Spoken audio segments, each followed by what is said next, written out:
안녕하세요. 오늘은 장소가 새롭죠? 스튜디오를 빌려서 촬영을 하러 왔습니다. 오늘 제가 컨텐츠로 다룰 이야기는요, 드라마 대본에 들어가는 기본적인 용어입니다.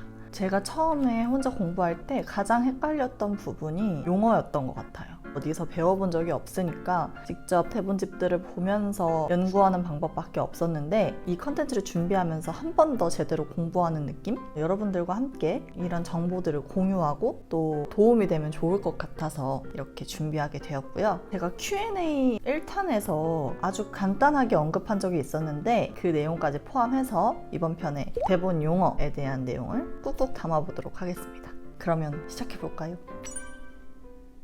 극본의 가장 기본적인 구성부터 저희가 진짜 헷갈리기 쉬운 것들까지 오늘 한번 다뤄볼 건데, 일단 먼저 가장 기본 구성부터 얘기를 해볼게요. 대본집 읽어보신 분들이라면 알겠지만 씬은요 여러분 장면이라는 뜻인데요, 드라마 같은 경우 영화 시나리오도 마찬가지지만 씬 하나하나, 장면 하나하나가 모여서 하나의 화를 만들어내죠. 또는 하나의 영화를 만들어내고요. 대본에서 씬 1, 씬 2, 씬 3 씬 넘버가 매겨지는데, 번호를 이렇게 매기는 이유는요, 촬영은 대본 순서대로 진행하지 않거든요. 그래서 나중에 영상 필름을 씬 넘버를 보고 보다 더 쉽게 편집할 수 있도록 씬 넘버가 매겨지는 겁니다. 그리고 지금 이 장면이, 상황이 일어나고 있는 장소 같은 경우는 스튜디오 안, 카페 안, 남녀 주인공이 거리에서 만났다, 어느 거리, 땡땡 빌라 외경, 이런 식으로 지금 그 씬이 일어나고 있는 장소를 적어주시는 거고요. 보통 이 씬이 숫자가 바뀌는 기준이 장소 변화입니다.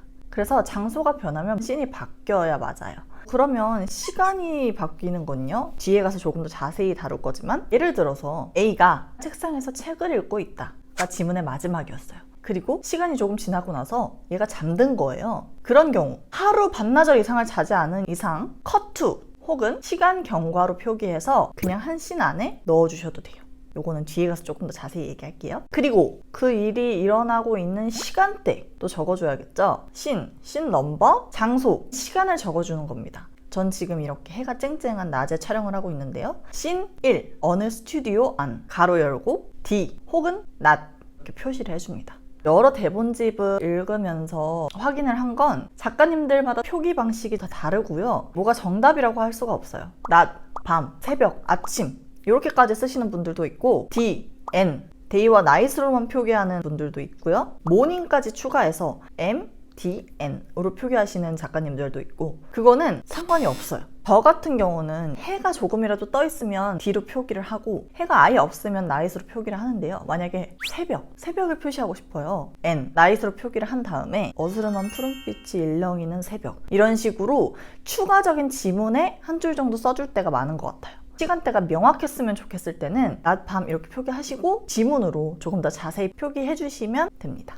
그리고 지문 같은 경우는요, 어떤 감정을 느끼고 있고 어떤 행동을 하고 있는지에 대해서 적어주는 거죠. 제가 이건 말씀드린 적이 있는 것 같은데, 공포에 떨고 있다 라는 포괄적인 느낌보다는 두려운 듯 눈빛이 파르르 떨리고, 이렇게 좀 디테일하게 설명을 해주시면 더 좋다. 왜냐면 저희가 쓴 걸 보고 배우님들이 연기를 하는 거기 때문에. 그 다음에 대사는 말 그대로 대사죠. 이 사람이 말하는 거. 이렇게 총 이루어지면 하나의 씬이 완성되고, 그 씬들이 여러 개 모여서 한 부, 이런 식으로 회차가 매겨지게 되는 거예요. 그러면 공부할 때 가장 골치를 앓았던 그런 애들을 이제 설명을 드릴 건데, 가장 첫 번째 E에 대해서 설명을 해드릴게요.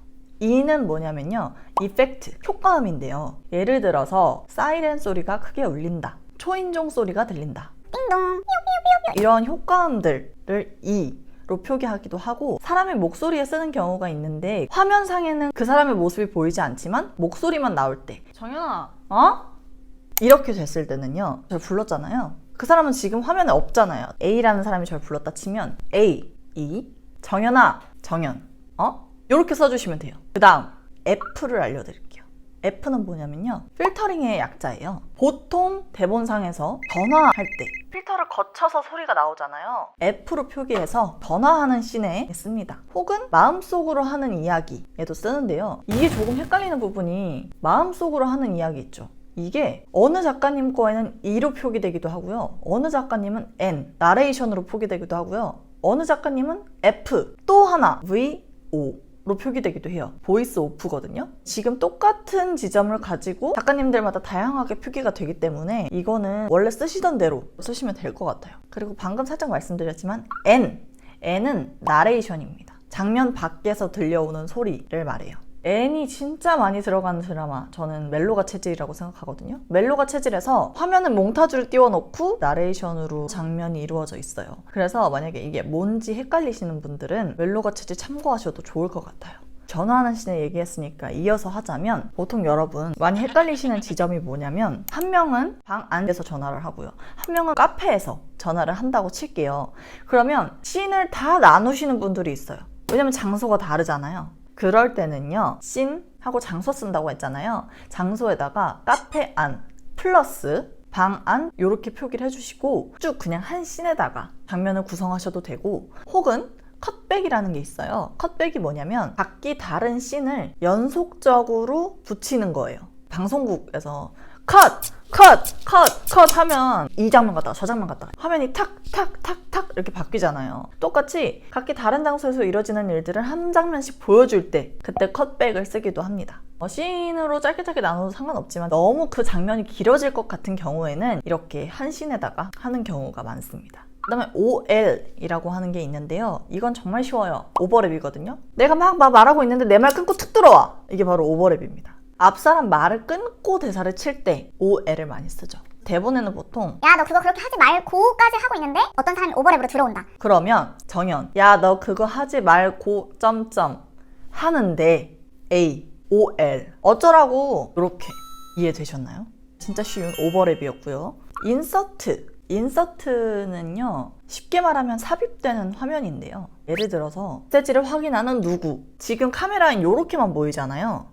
이 화면을 따로 잡는 거, 메시지가 뭐라고 왔는지, 내가 지금 뭐라고 답변을 치고 있는지 추가적인 장면의 설명을 위해서 삽입되는 화면이 인서트입니다. 제가 드라마 촬영할 때 독약을 탄 사약을 들고 들어가는 씬이었는데, 제가 이렇게 들고 들어오는 풀샷 하나, 사약샷 하나, 인서트 딸게요 라고 하면 전 손만 이렇게 대고 있고요, 카메라에. 그럼 카메라가 쟁반만 이렇게 딱 찍어요. 혹은 그 장소, 그 시간은 없지만 이야기 전개를 위해서, 설명을 위해서 관객들에게 보여줘야 하는 장면을 인서트라고 합니다. 그 다음은요, 몽타주인데요. 따로따로 촬영한 장면들을 적절하게 붙여서 하나의 새로운 장면으로 만든 거예요. 보통 대사 이런 게 거의 없고 배경음악이 깔린 상태에서 film을 조금 짧게 보여주는 거. 예를 들어서 뭐 휴대폰을 하고 있는 누구, 책상 위에서 책을 읽고 있는 누구, 거울을 보며 얼굴을 매만지는 누구, 이렇게 짧게 하나로 묶어놓은 게 몽타주예요. 그런데 예외가 있어요. 나리타주라고, 나레이션으로 처리된 대사. 제가 아까 예시로 멜로가 체질을 말씀드렸는데, 장면이 몽타주성으로 나오고 있는데 독백처럼 이렇게 쭉 깔리는 경우를 나레이션하고 몽타주를 합쳐서 나리타주라고 합니다.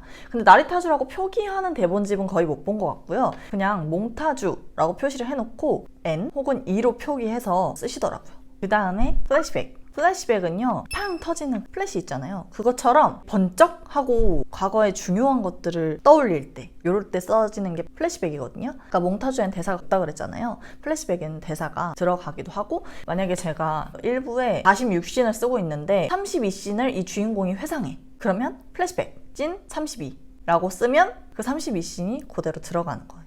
이렇게 쉽게 표기할 수 있습니다. 그리고 만약에 그 극에서 과거의 내용 쓸 때 있죠. 그때는 그냥 씬 자체에 장소 옆에 과거라고 표기를 하시거나 회상이라고 표기를 하시면 돼요. 그건 어려운 부분이 하나도 없고, 꿈속 이런 식으로 추가적으로 쓰시기만 하면 된다는 거. 플래시백은 이렇게 쓰는데 진짜 너무 짧은 한 컷, 플래시컷이라고 쓰기도 하는데요. 플래시백은 많이 보고 플래시컷은 많이 본 적이 없어요, 대본 보면서.